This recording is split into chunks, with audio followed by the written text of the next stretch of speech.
السلام عليكم ورحمة الله وبركاته. الحمد لله الذي أنعم علينا بنعمة الإيمان والإسلام وكفى بالله شهيدا. أشهد أن لا إله إلا الله وحده لا شريك له، وأشهد أن سيدنا ونبينا محمدا عبده ورسوله. اللهم صل وسلم وبارك على سيدنا محمد وعلى آله وأصحابه أجمعين. رب اشرح لي صدري ويسر لي أمري واحلل عقدة من لساني يفقهوا قولي. رب يسر ولا تعسر، رب تمم بالخير، يا فتاح يا عليم افتح لنا فتوح العارفين. لا حول ولا قوة إلا بالله العلي العظيم. Yang saya hormati Bapak Profesor Dr. Haji Mukhtar MPD.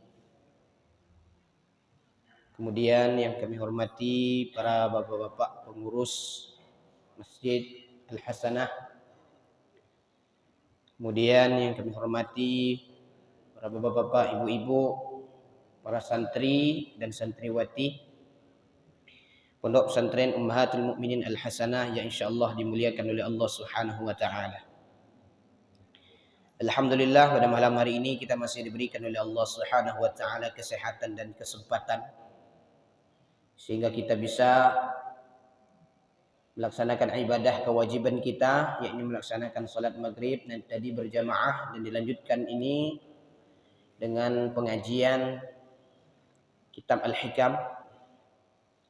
Mudah-mudahan niat baik kita pada malam hari ini diberikan ganjaran pahala di sisi Allah Subhanahu wa taala.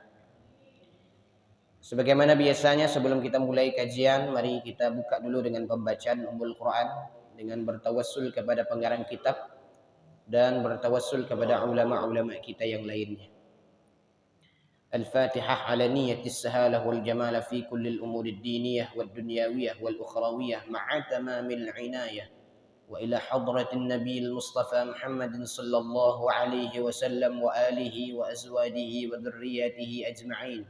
ثم إلى أرواح آبائنا وأمهاتنا وأجدادنا وجداتنا ولأستاذنا ولأقرابنا ولمعلمينا ولجميع المؤمنين والمؤمنات والمسلمين والمسلمات، خصوصا إلى روح الشيخ عبد القادر الجيلاني وإلى روح الشيخ ابن عطاء الله السكندري وإلى روح الشيخ محمد متولي الشعراوي وإلى روح الشيخ سيد سابق وإلى روح الشيخ سيد محمد بن عالم الملك الحسني وإلى روح الشيخ حلمي بن عبد المجيد وإلى روح الشيخ عبد القادر بن إبراهيم وإلى روح الشيخ وإلى روح الشيخ رجل بن نهج محمد وإلى أصولهم وفروعهم ومحبهم وأحبائهم الأحياء منهم والأموات أينما كانوا من مشارق الأرض إلى مغاربها برها وبحرها وإلى جميع مشايخهم وسلسلة سندهم إلى رسول الله صلى الله عليه وسلم.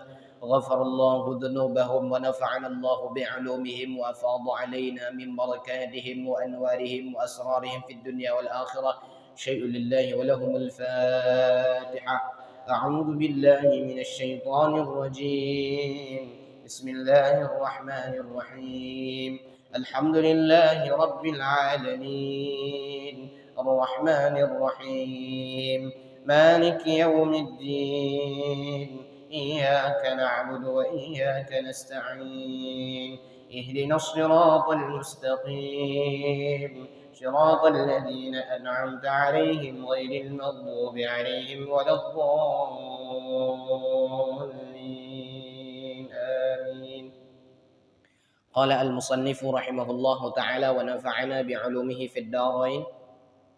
Kita melanjutkan kajian kita Kitab Al-Hikam pada hikmah yang ke-19, pada halaman yang ke-15, pada baris yang ke-17. La tatlub minhu ay yukhrijaka min halatin liyasta'milaka fima siwaha falau aradaka lasta'milaka min ghairi ikhrajin. La tatlubu minhu, jangan engkau menuntut kepada Allah. Jangan terlalu banyak minta kepada Allah. Jangan terlalu banyak menuntut kepada Allah. Apa yang kita tuntut? Ayyukhrijaka min halatin, bahwa mengeluarkan ia akan dikau. Kalau keadaan kita sekarang orang yang ahli ibadah, taat, kita masih berada di maqam asbab, maka kita jangan banyak menuntut kepada Allah. Jangan pula banyak meminta kepada Allah supaya menjadi orang yang berada di maqam tajrid. Kalau sekarang kita sudah menjadi hamba yang taat, sudah jalankan. Syukuri ketaatan yang Allah berikan itu. Liyasta'milaka fima siwaha. Niscaya dikerjakannya engkau daripada yang lain, daripada keadaan itu. Padahal apa? Padahal falau aradaka. Maka jikalau Allah menghendaki kepadamu, lasta'milaka min ghairi ikhrajin. Niscaya dikerjakannya akan dikau daripada tiada mengeluarkannya. Kalau kita kepengen keluar dari maqam asbab, kepengen keluar dari maqam tajrid. Kita sekarang orang yang sudah ahli ibadah, kepengen keluar daripada ahli ibadah kepada Allah. Pengen jadi orang yang biasa-biasa baik. Banyak menuntut kepada Allah. Padahal Allah pasti akan merubah kehidupan kita tanpa merubah perilaku kita, tanpa merubah ibadah kita.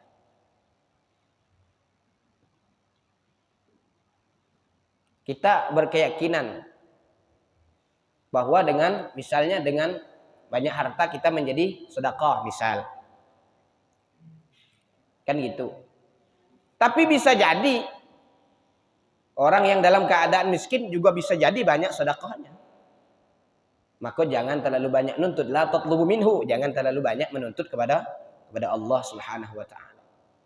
Karena semuanya sudah ditakdirkan oleh Allah, berjalan sesuai dengan arusnya.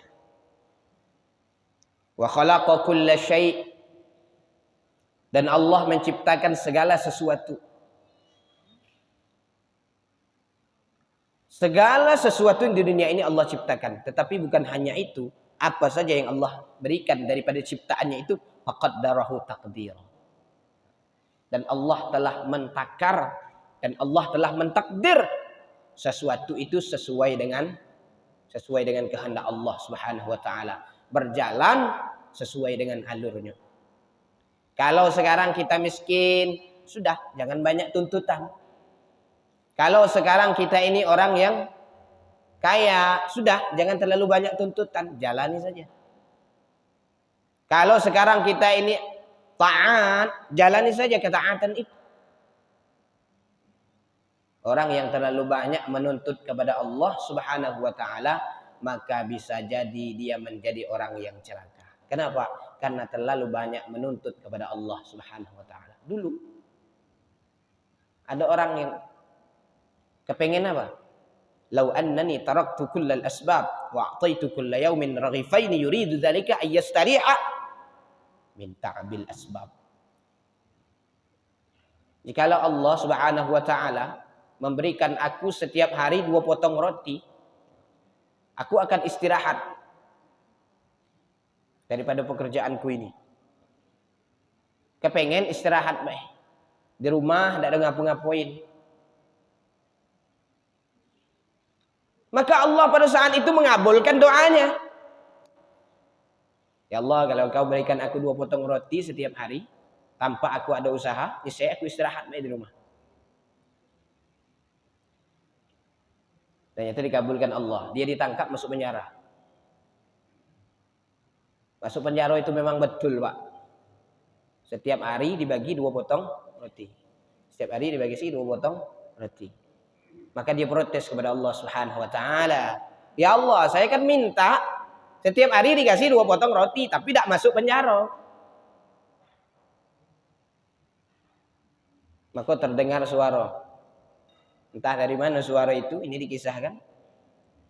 Dan suara itu mengatakan bahwa engkau hanya meminta 2 potong roti, tapi tidak meminta keselamatan kepada Allah.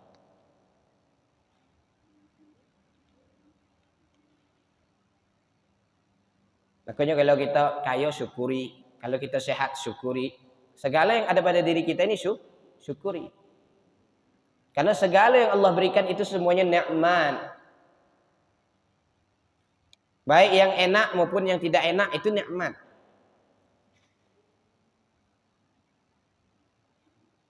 Harta nikmat. Ada orang yang punya banyak harta, di mana-mana ada kebunnya, di mana-mana ada sahamnya, tapi sakit. Maka ketika orang yang kaya, saat itu dia menderita sakit, maka dunia ini dianggap kecil. Yang besar itu apa? Sehat. Ya dah. Maka orang sakit itu doanya cuma sekok lah. Apa? Ya Allah sehatkan jasad saya. Maka sehat itu mahal, Pak. Banyak apapun harta seseorang, sebanyak apapun kebun seseorang, sebanyak apapun rumah seseorang, bangun aja di mana-mana, sahamnya ada di mana-mana. Kalau dia sakit, semuanya itu tidak ada gunanya. Kenapa?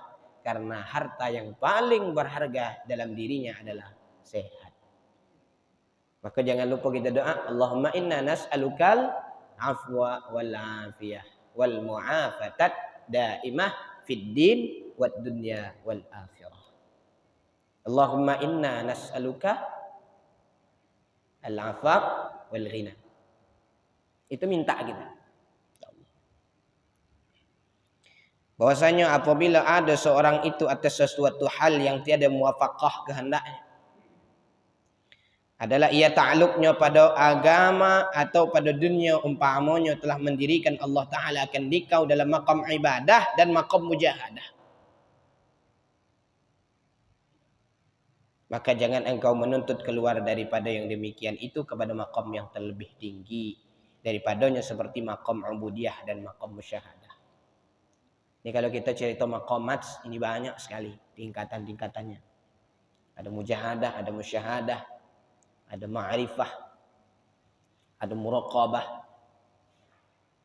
Banyak sekali maqamat-maqamat. Kalau kita masih berada dalam maqam ibadah, dalam maqam mujahadah, dalam maqam orang yang bersungguh-sungguh kita ibadah saja, belum sampai kepada maqam musyahadah, jangan minta kepada maqam yang lebih tinggi. Jalani saja maqam kita yang ada sekarang ini. Kalau kita berada di maqam musyahadah, jangan minta lagi naik kepada maqam muraqabah, maqam ma'rifah. Ini sudah ditentukan Allah semuanya. Makanya dulu, Pak, mungkin sebagian dari kita ini pernah mendengar ada kisah namanya seseorang namanya Barsisa. Pernah dengar nama Barsisa?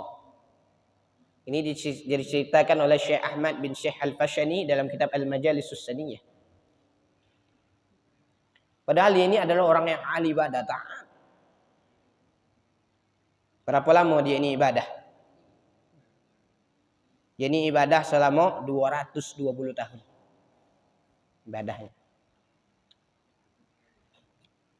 Wa kana ya'budullah ta'ala. Dia ini hamba Allah Ta'ala yang taat ibadah. Sehingga apa? Malaikat takjub dengan ibadahnya. Sehingga malaikat kagum dengan ibadahnya. Maka Allah Subhanahu wa taala berfirman, "Lima ta'jabuna minhu."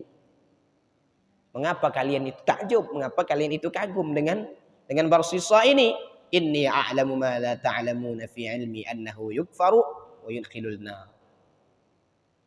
Kalian jangan dulu takjub. Sesungguhnya aku mengetahui apa yang kalian tidak ketahui. Dia bakal nanti menjadi orang yang kufur, orang yang kafir, dan dia masuk dalam neraka. Itu kata Allah kepada malaikat. Ini sudah takdir Allah. Ini sudah di skenario Allah. Fasami'a dzalika iblis, maka iblis mendengar pernyataan Allah itu. Bahwa seorang hamba yang taat ibadah namanya Barsisa, walaupun ibadahnya luar biasa, ketaatannya luar biasa kepada Allah, tetapi nanti dia meninggal dalam keadaan kafir, dia masuk neraka. Wa alima anna halakahu ala yadihi. Maka iblis mengatakan, wah ini Barsisa ini Kebinasaannya ada di tanganku. Itu kata iblis. Faja'a ila sawma'atihi ala shibbihi 'abid. Maka iblis ini datang ke tempat ibadahnya bersisa dengan menyerupai seorang yang ahli ibadah.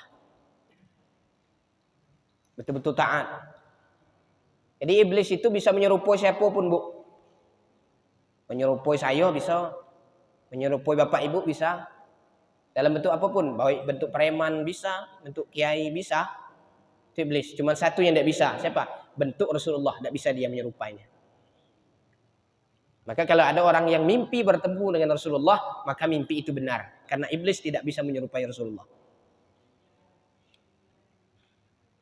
Maka ketika sampai ke tempat ibadahnya bersisa, faqala lahu bersisa, maka bersisa bertanya kepada seseorang tersebut, iblis ini, man anta, siapa kamu?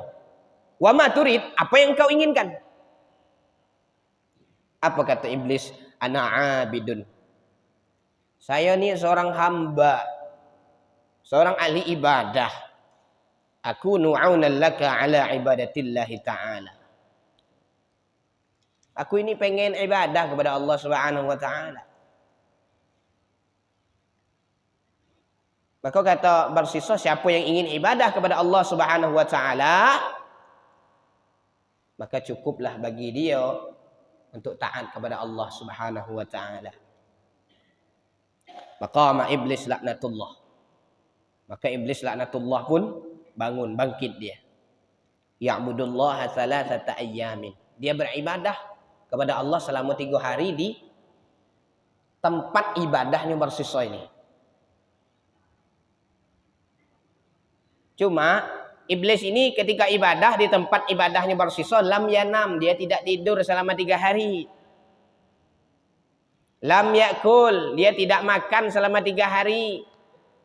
Walam yashrab, dia tidak minum selama 3 hari. Kira-kira ada tak Pak di tempat kita nih, kalau ibadah di Masjid Arsanah nih, tak tidur, tak makan, tak minum selama 3 hari. Ada tak? Tak ada, Pak.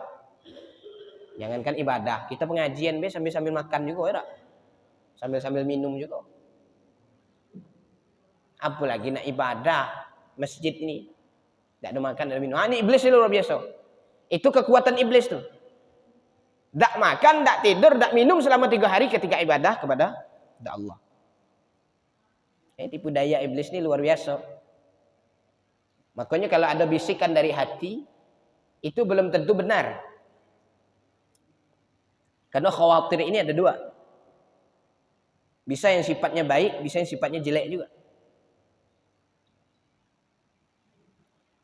Faqala Barsisa, maka Barsisa mengatakan, ana abtaru wa anamu wa akalu wa ashrabu. Aku ini orang yang tidur, orang yang makan, orang yang minum juga. Wa anta la ta'kul.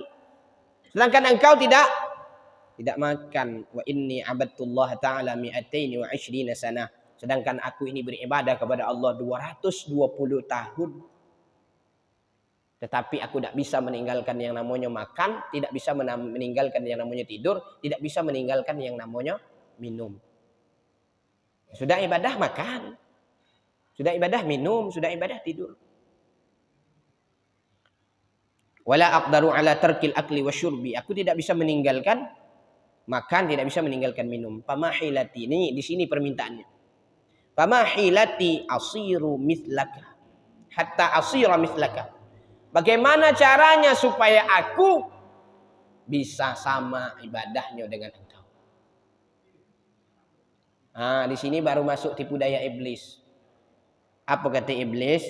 Idhab, pergilah engkau keluar, fa'sillaha ta'ala, kemudian bermaksiatlah kepada Allah, tsumma tub, kemudian bertaubatlah, fa innahu rahimun, karena sesungguhnya Allah Subhanahu wa taala Maha Penyayang, hatta tajida halawata ta'ah, sesungguhnya engkau pasti akan menemukan manisnya ketaatan kepada Allah.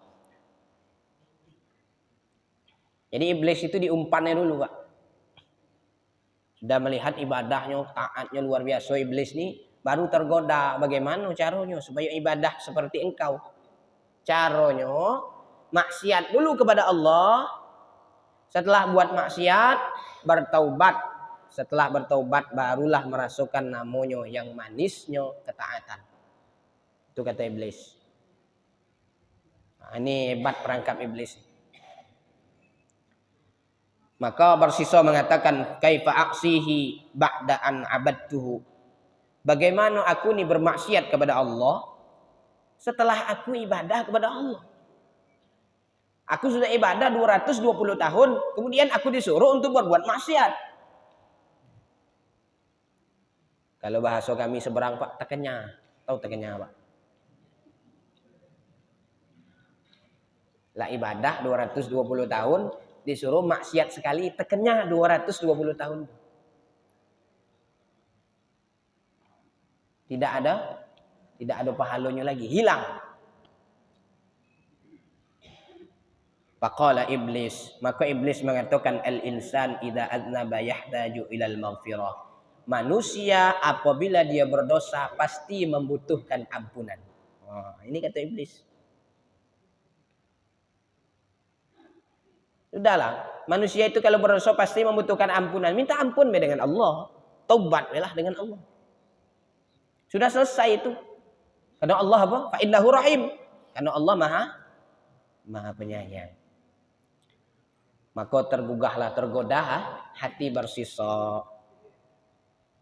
Orang yang ibadahnya luar biasa, malaikat takjub kagum dengan ibadahnya, maka saat digoda oleh iblis satu kali langsung tergoda. Maka bertanyalah bersisa, ay dzambun tusyiru alayya. Apa dosa yang bisa aku lakukan?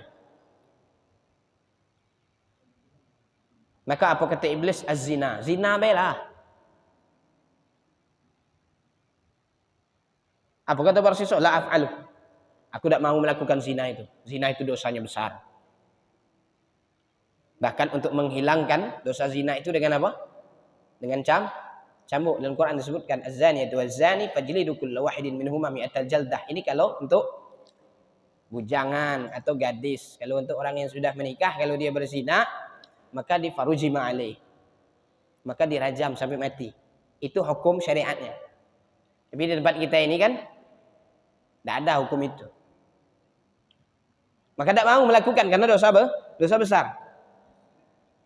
Kata iblis, taqtul mu'minan. Gini be, kalau kamu tidak mau zina, bunuh be seorang mukmin. Bunuh be lah. Berzina itu dosanya besar. Bunuh be seorang mukmin. Apa kata bersisa? La af'alu. Aku tidak mau melakukannya. Karena membunuh itu dosanya juga besar. Karena orang yang membunuh itu nanti dihukum qisas. Balasannya juga dibunuh. Tidak mau saya melakukan itu. Itulah iblis. Banyak pikiran-pikiran iblis itu. Zina tidak bisa. Bunuh orang mukmin tidak bisa. Apa kata iblis? Nah, ini yang ketiga, be. Apa itu?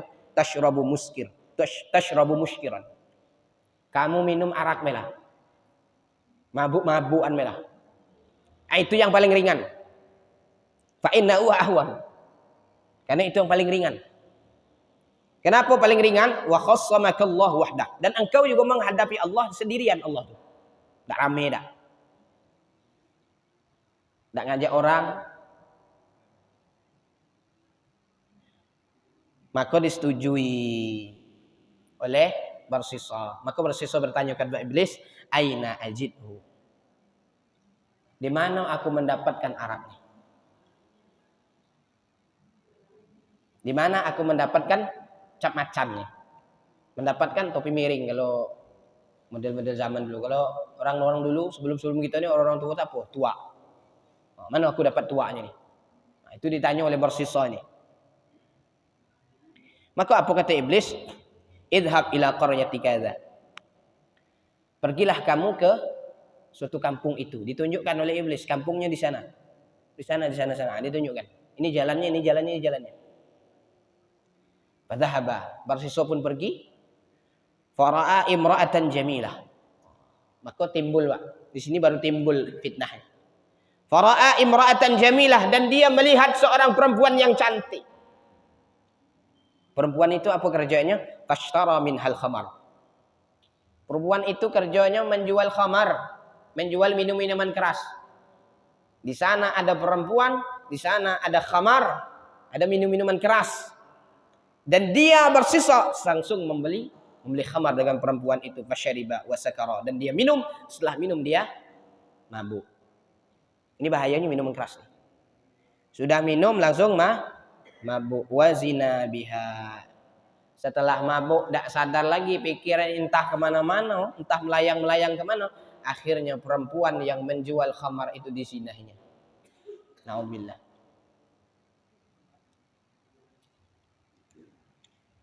Fadakhala alaihi zawjaha. Maka setelah berzina dengan perempuan itu, suaminya balik. Setelah balik melihat istri dan bersisa sedang berzina. Pada saat itulah suaminya marah. Akhirnya keduanya bertengkar. Faqatalahu, dan bersisa pun membunuh suami perempuan tadi. Akhirnya 3 dosa dilakukan. Pertama disuruh zina, tidak mau. Membunuh juga tidak mau. Dah minum minuman keras. Karena ini paling ringan. Ketika minum minuman keras itu sudah masuk ke dalam jasadnya, maka perempuan juga dibunuhnya, suaminya juga perempuan itu dizinahnya, suami juga dibunuhnya. Ketiga-tiga dosa itu, minum minuman keras, membunuh, dan berzina, ketiga-tiga dosa itu dilakukannya.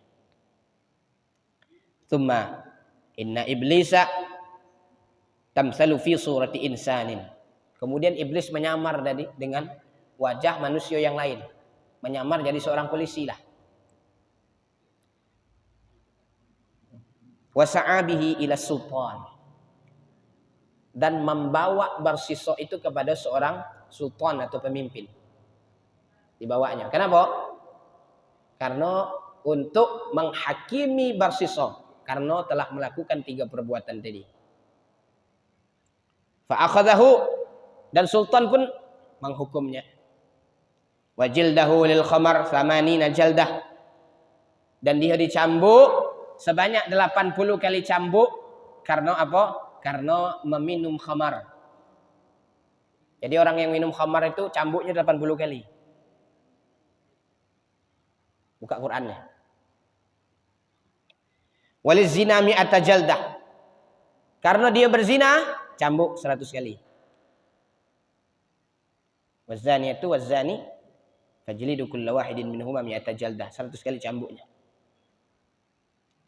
Wa amara bisulbihi li ajlid dam.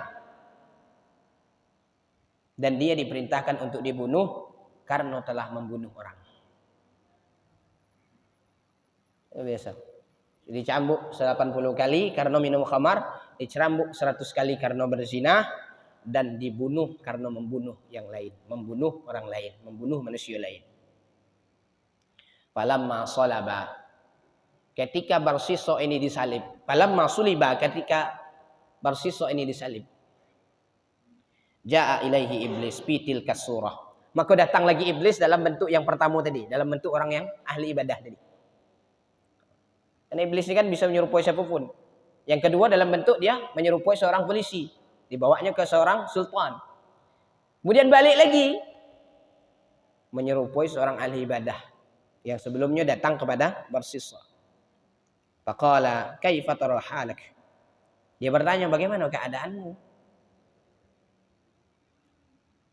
Barat kalau kita lah berjumpa, cek berjumpa, lama dah berjumpa kan, nanya macam tu. Apa keadaanmu? Padahal kita lah tahu kan. Apa kata bersisa? Man ata'a qarinas su' fahalahu kadza. Siapa yang mengikuti teman yang buruk, maka seperti inilah keadaannya. Kalau ada kawan yang ngajak berbuat maksiat, kalau ada teman yang ngajak berbuat buruk, jangan diikuti. Karena kenapa? Man ata'a qarinas su' fahalahu kadza.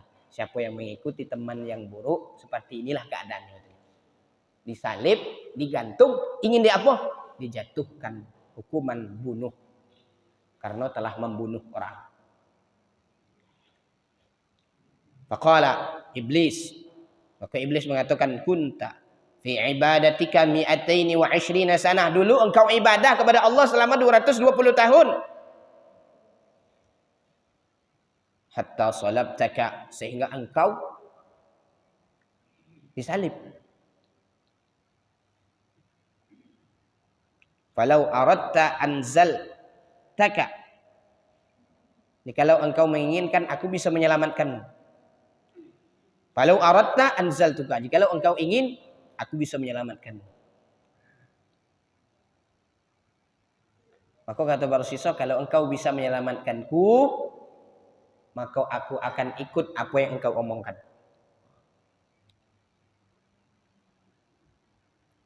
Disinilah masuk iblis. Apa kata iblis? Usjud li sajdatan. Sujudlah kepada aku, satu kali sujud. Sekali bersujud. Dengan engkau sujud berarti engkau telah mengakui bahwa aku Tuhan. Kan gitu. Cuman tidak disebutkan itunya. Iblis hanya menyebutkan usjud li sajdatan. Sujudlah kepada aku satu kali. Maka Barsisa mengatakan, kaifa asjudu 'alal khashbi. Bagaimana aku sujud dalam keadaan terikat seperti ini? Apa kata iblis? Bil ima. Engkau tundukkan saja kepala satu kali. Maka itu telah aku anggap sebagai sujud. Fa'auma'a bi ra'sihi sajidan. Maka Barsisa pun menundukkan kepalanya sebagai tanda sujud. Fakafara. Dan dia pun dalam keadaan kafir. Setelah dia menundukkan kepala, menandakan bahwa dia telah kafir, tidak lagi ibadah kepada Allah. Dia hanya ibadah kepada syaitan. Maka apa kata syaitan? Inni bari'un minka wa inni akhafullah rabbal alamin. Sesungguhnya aku berlepas darimu dan sesungguhnya aku takut kepada Allah Tuhan sekalian alam. Lari iblis, dijatuhkan hukuman bunuh terhadap Barsisa yang ibadahnya 220 tahun. Minta supaya ibadahnya lebih daripada itu lagi. Maka takdir Allah Subhanahu wa taala jatuh. Ternyata dia meninggal dalam keadaan kafir. Maka kita sekarang sudah diistiqomahkan Allah untuk ngaji, sudah diistiqomahkan Allah untuk ibadah, sudah diistiqomahkan Allah Subhanahu wa taala untuk kumpul dalam majelis ilmu, majelis zikir sudah. Syukuri saja itu. Mudah-mudahan takdir Allah Subhanahu wa taala menjatuhkan kita supaya kita meninggal dalam keadaan mengaji, dalam keadaan baca Quran, dalam keadaan majelis zikir, dalam keberadaan kita dalam majelis ilmu. Meninggal dalam keadaan husnul khatimah. Maka kata Imam Syafi'i, ma syi'ta kana wa illam asya. Jikalau engkau berkehendak ya Allah, pasti terjadi walaupun aku tak berkehendak.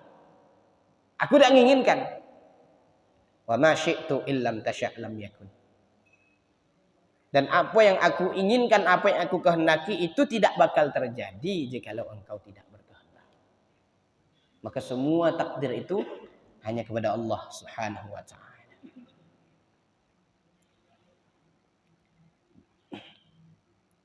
Maka seyogianya jangan bagimu menuntut keluar daripadanya dengan nafsu.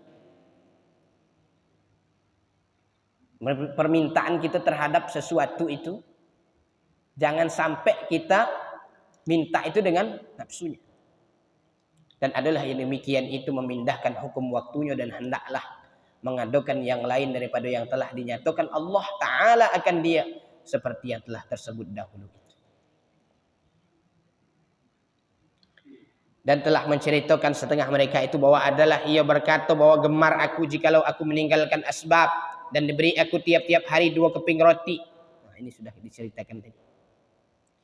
Dan dikehendakinya yang demikian itu istirahat ia daripadanya pada Allah asbab.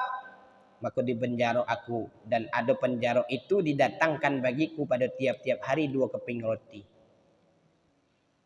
Maka lanjut aku atas masa yang demikian itu hingga gundah aku. Maka berpikir aku dalam suatu hari dalam pekerjaanku, maka dikata orang bagiku bahwasanya engkau menuntut daripada kami tiap-tiap hari 2 keping roti dan tiada engkau menuntut daripada kami afiah, maka kami beri akan dikau yang engkau kehendaki akan dia. Maka membaca istighfar, aku taubat kepada Allah Subhanahu wa taala daripada dosa yang demikian itu. Ini ceritanya tadi. Bahwa seseorang yang minta 2 keping roti setiap hari, pengen istirahat dari segala pekerjaannya, dari segala sebabnya, Setelah diberikan 2 keping roti, dia dipenjara. Dalam penjara itu diberikan 2 keping roti. Setelah itu baru dia heran kenapa minta penjara. Maka orang-orang mengatakan bahwa engkau hanya meminta 2 keping roti, tapi tidak minta keselamatan. Maka beristighfarlah dia, minta ampun kepada Allah, taubat kepada Allah Subhanahu wa taala.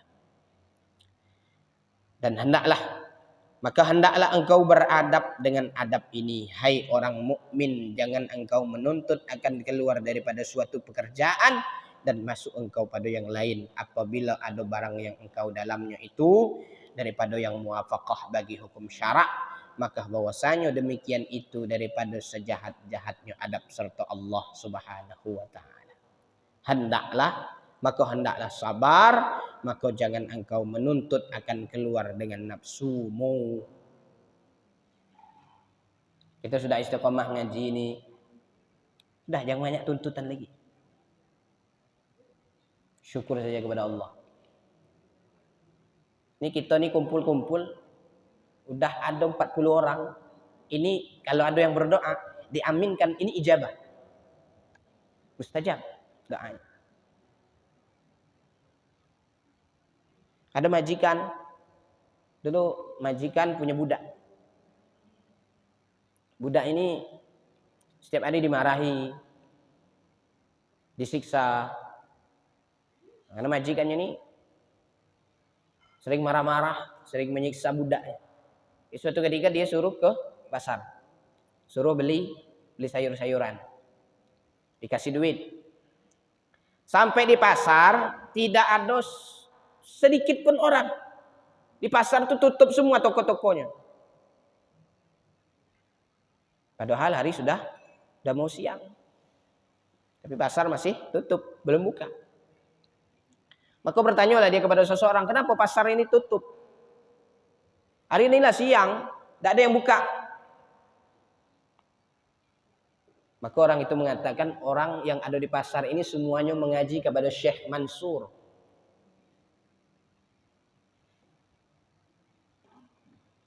Maka dia berkeinginan mengaji. Daripada aku nunggu-nunggu di pasar nih, tidak tentu arah, nak kemana, belum ada tujuan, pasar tutup. Enak aku ikut pengajian. Maka datanglah dia kepada majelisnya Syekh Mansur. Di dalam majelis Syekh Mansur yang menjelaskan amat luar biasa. Maka pada saat dia mengajarkan kepada para jamaahnya, datanglah orang yang miskin. Wahai Syekh Mansur, tolonglah saya hari ini tidak makan, berikan saya sedekah. Apa kata Syekh Mansur? Saya belum ada barang yang ingin disedekahkan. Tidak ada barang yang ingin disedekahkan. Maka dia umumkan kepada para jamaah, siapa yang mau membantu saudaranya ini, maka aku akan berikan 4 doa untuknya. Maka tanpa berpikir panjang, ini pembantu karena megang duit majikan, langsung disedekahkan. Ini, wahai Syekh Mansur, uang ini saya berikan kepada engkau dan berikan kepada orang miskin ini. Maka duit tadi diberikan ya, Pak. Padahal bukan duit dia kan, duit majikannya untuk beli sayur. Maka Syekh Mansur mengatakan, apa permintaanmu? Apa doamu kepada Allah? Kata majikan tadi, saya minta doa yang pertama supaya majikan saya itu taubat. Berhenti dari buat maksiat. Yang kedua, supaya saya dibebaskan daripada perbudakan majikan saya. Itu doanya. Yang ketiga, minta doa supaya diberikan rezeki, supaya bisa menggantikan duit yang sudah saya pakai. Ini duit majikan saya nih. Yang keempat, minta ampunkan dosa saya, dosa majikan saya, dosa syekh, dan dosa orang yang hadir di majelis ini.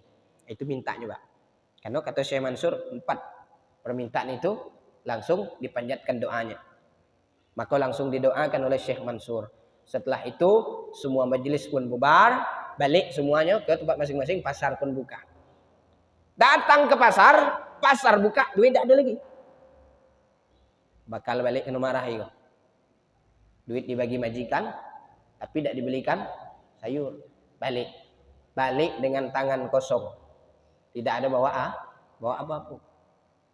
Maka dimarahi oleh majikannya. Kemana kamu tadi? Sudah berjam-jam saya menunggu di rumah. Saya suruh kamu ke pasar. Sampai pulang ke rumah tidak bawa sayur-sayuran. Apa kata budak tadi? Wahai majikanku, mohon maaf. Tadi semua orang yang di pasar mengaji kepada Syekh Mansur. Ketika berada di pengajian Syekh Mansur, datang orang miskin. Dan orang miskin itu minta sumbangan. Kata Syekh Mansur, siapa yang bisa bantu orang miskin ini, saya akan doakan dengan 4 doa. Maka saya berikan semua uang yang engkau berikan tadi kepada fakir miskin itu. Maka ini Pak, datang hidayahnya. Nah ini ajaibnya doa di majelis ilmu ini.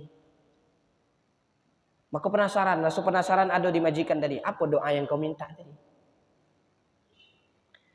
Yang pertama, saya minta supaya engkau bertaubat kepada Allah. Apa kata majikannya? Kalau itu permintaanmu, mulai detik ini saya bertaubat, berhenti berbuat maksiat kepada Allah Subhanahu wa taala. Langsung timbul hidayahnya, Pak. Karena doa majelis tadi. Kita doa semuanya. Mudah-mudahan yang kita sering berbuat dosa, mudah-mudahan kita cepat taubat kepada Allah Subhanahu wa taala. Amin. Doa pertamanya. Penasaran lagi. Apa doa keduanya? Doa kedua supaya saya dibebaskan dari perbudakan. Kata majikan tadi, kalau engkau mau seperti itu, hari ini aku bebaskan tanpa biaya apapun. Apa lagi doa yang ketiga? Doa yang ketiga, saya minta supaya diberikan rezeki, supaya aku bisa menggantikan uang yang aku pakai. Uang engkau yang aku pakai. Apa kata majikan tadi? Sudahlah, utangmu tidak perlu bayar dan ambillah uang ini 100 dirham. Utangnya lunas, dibagi pula duit. Penasaran lagi, apa doamu yang keempat? Doa saya yang keempat, supaya Allah mengampuni dosa saya, mengampuni dosa engkau, mengampuni dosa Syekh Mansur, dan mengampuni dosa seluruh jamaah yang hadir pada hari itu. Apa kata majikannya? 3 tadi bisa aku kabulkan, tapi ini tidak bisa aku kabulkan. Kalau 3 tadi Allah yang menggerakkan hatiku untuk mengabulkan itu semua, tetapi 1 ini hanya Allah yang bisa mengabulkan. Maka kita berdoa kepada Allah, kata majikan tadi, mudah-mudahan Allah mengampuni segala dosa-dosa kita. Dan kita juga hadir pada majelis ini, mudah-mudahan Allah Subhanahu wa taala mengampuni segala dosa-dosa kita melalui pengajian kita ini. Amin Allahumma amin. Maka hendaklah sabar, maka jangan banyak engkau menuntut akan keluar dengan nafsu, maka diberi engkau daripadanya yang engkau tuntut itu, dan diteguhkan engkau daripada ditegahkan engkau daripada kesenangan di dalamnya. Maka beberapa orang yang meninggalkan suatu dan yang masuk dalam lainnya, maka duduknya, maka didapatnya kesenangan dan kesukaan, maka lelahkan ia dan diperoleh ia kesukaran karena wujud ikhtiarnya. Kepengen sesuatu itu yang kita dapatkan itu, kepengen harta banyak. Bisa jadi dengan harta banyak kita jadi senang. Hidup enak, hidup nyaman, banyak harta. Tetapi ternyata Allah berkata lain. Ternyata yang kita dapatkan bukan kesenangan. Tapi apa? Hanya lelah, hanya sukar, hanya duka yang kita dapatkan. Capek-capek mencari harta itu banyak berlimpah. Tetapi tidak dapat sedikit pun kesenangan. Capek-capek kita mencari, mengejar dunia. Tapi semuanya itu tidak kita dapatkan. Dulu Pak, ada seorang raja itu Pak, punya banyak harta luar biasa, tinggi pangkatnya kan, namanya raja kan, hartanya berlimpah. Tapi Pak punya satu penyakit, apa penyakitnya? Tidak bisa kentut. Bayangkan Pak, kalau kita sakit perut tidak bisa buang angin, itu macam mana rasanya? Tak guna tuh duit banyak tuh. Maka apa katanya? Siapa yang bisa menyembuhkan penyakitku ini, aku akan berikan kerajaanku ini kepadanya. Aku akan berikan semua kerajaanku ini kepadanya. Maka datanglah seorang waliullah, datang mengobatinya, Pak. Setelah mengobati, setelah diobati, ini raja nih, Pak, keluar, Pak, anginnya tuh. Bau busuknya luar biasa. Karena kenapa? Mendap dalamnya kan? Dalam mau tak ada buang angin. Maka setelah keluar barulah lega rasanya perut itu. Maka seorang raja ini berkata, ambillah kerajaanku ini dan aku berikan kepadamu. Apa kata seorang waliullah? Aku tidak mau. Kenapa? Karena hartamu ini hanya dihargai dengan satu angin kentut. Ya Pak, tak berharga hartamu ini. Kenapa tak berharga? Engkau sanggup memberikan kerajaanmu kepada orang lain asalkan angin yang ada dalam perutmu bisa keluar. Berarti tidak ada gunanya harta yang berlimpah itu kalau kita ada penyakit apapun, Pak. Kalau kita ada sakit, maka dunia ini kita anggap kecil. Seluruhnya ini kita akan berikan kepada orang yang bisa menyembuhkan penyakit kita. Berarti apa?